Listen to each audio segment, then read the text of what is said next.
Ayan na, dumating na ang aking in-order na portable pool.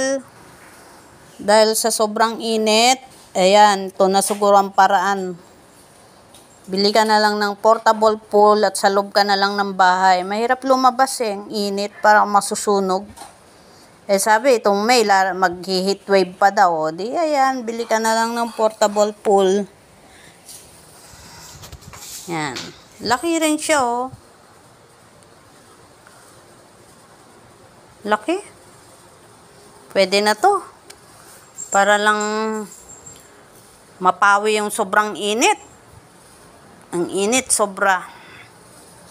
Yan. Nabubusog na nga ako sa tubig kaya inom ng tubig sa sobrang init. Yan. Ngayon, maligo na ako ng maligo. Babad na lang ako.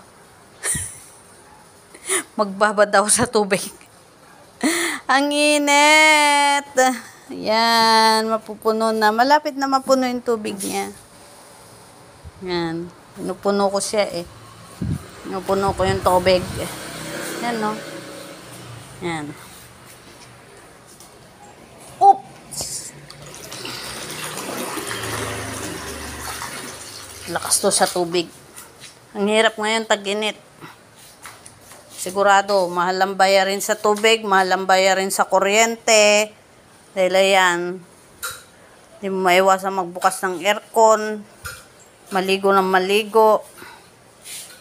Ay, salamat po sa panonood. Thanks for watching. Stay safe po sa ating lahat.